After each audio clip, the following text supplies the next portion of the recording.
好啦，咁你睇到咧，佢話 fixed cost 係6蚊，market price 係20蚊。其實你應該都估到佢係想問 profit maximisation 呢一課嘅嘢啦。咁咧佢就話啦，而家 fixed cost 跌4蚊 ，marginal cost 每個 unit 升4蚊 ，profit 會點樣改變？而改變係咩啊？改變即係新減舊啊嘛。咁即係你要揾咗原本個 profit 先啦。所以你唔好理呢堆下邊呢堆嘢住啦 ，OK？ 你而家淨係睇咗原本嗰個 profit 點樣計先。咁大家記唔記得 profit maximisation 嗰個條件係 P 等於 MC 先？點解？因為 MC 係咁樣垂直 upward sloping 噶嘛，而 P 係打橫噶嘛 ，OK？ 咁如果我當個 P 係20蚊啊，而家咁如果我整呢件嘢嘅成本，整呢一件，譬如我講係第4件，我整第4件個成本只係需要10蚊，我可以賣20蚊，我係咪會繼續整啊？咁我整第5件個成本20蚊，我又可以賣20蚊，冇賺冇蝕，咁我都會整嘅。但係如果我整第6件個成本已經去到30蚊啦，咁我只係賣20蚊，我係咪蝕啊？咁蝕咪唔整咯。所以 P 等於 MC 呢一個 output level 就係 profit maximising 利潤最大化嘅一個 output 嘅數量啦。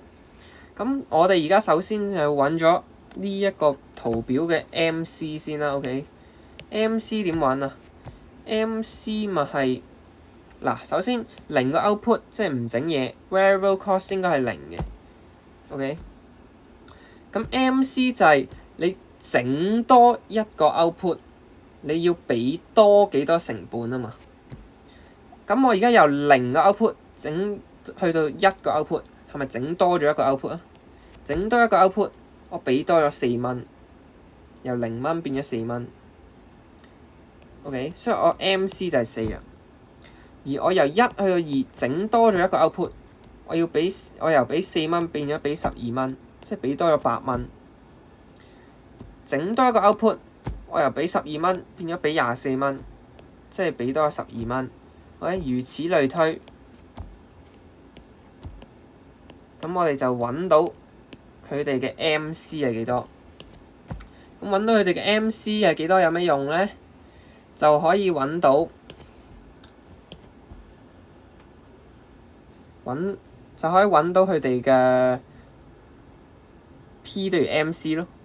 因為 P 佢俾咗你啦嘛，20蚊，而 MC 幾時係20蚊啊？係5個 unit output 嘅時候 MC 就係20蚊，所以幾時係最大化利潤？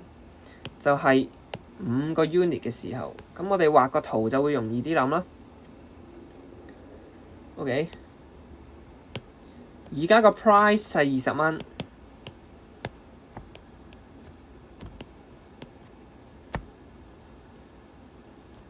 我哋最大化，即係呢一點就係最大化。個 output 咧就係5個 unit 嘅 output。咁 profit 點樣計咧 ？profit 其實咪即係 total revenue 減 total cost 等於 total revenue 減 total fixed cost 減 total variable cost。咁而家你 P 乘 Q， 你一件賣20蚊啊嘛，你賣5件。你 total revenue 咪100咯 ，total fixed cost 係6蚊 ，total variable cost 就係呢度俾咗你就係60蚊。OK， 所以你原本 profit 1其實就係34蚊嘅。咁你經過咗一啲事之後，即係例如 fixed cost 跌咗4蚊，即係由6蚊跌咗去2蚊。Marginal cost 每個 output 升4蚊，咁呢個就係比較難嘅位啦。點解咧？因為有好多人都會覺得，marginal cost 每個 unit 升4蚊，咁我咪呢一度加4變8，呢一度加4變16，咁啊錯啦。其實點解咧？因為呢一個 total variable cost 嚟，而你而家係每個 unit。即係你每整一件，你都要俾多4蚊。但係如果你咁樣講嘅話，我係整7件我先俾多4蚊啫喎，因為呢個總數嚟㗎嘛，已經計晒全部㗎啦，係咪先？所以唔可以咁樣寫嘅，因為你而家係每整一件俾4蚊，所以整2件就要俾多8蚊，整7件應該係要俾多28蚊㗎嘛，係咪？你唔可以話整7件先俾多4蚊㗎嘛。咁點樣去睇咧？點樣去諗容易啲咧？你就係佢而家話 marginal cost increase 4蚊，咁你已經寫咗個 marginal cost 出嚟㗎嘛？咁你咪用 marginal cost 嚟寫咯，即係 marginal cost 每個 unit 升4蚊，因為佢唔係話 total variable cost 升4蚊，佢話 marginal cost 升4蚊。咁你喺呢一行度每個加4蚊咪啱咯，因為呢個就係 marginal cost 啊嘛。OK， 咁如此類推啦。咁你會發現佢個 price 依然都係20蚊唔變，而只不過而家你係個 marginal cost increase，即係你應該係 supply 向咗上嘅。所以你點樣揾翻個 profit maximizing output 咧？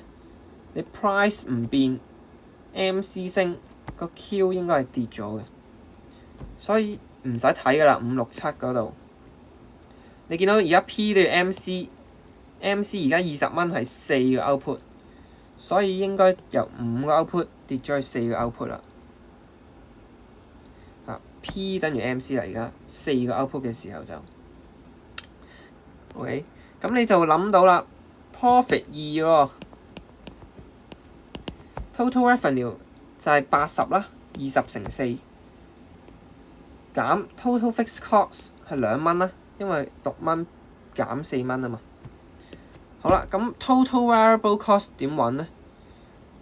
total variable cost 其實就係 summation of marginal cost。OK， 即係點咧？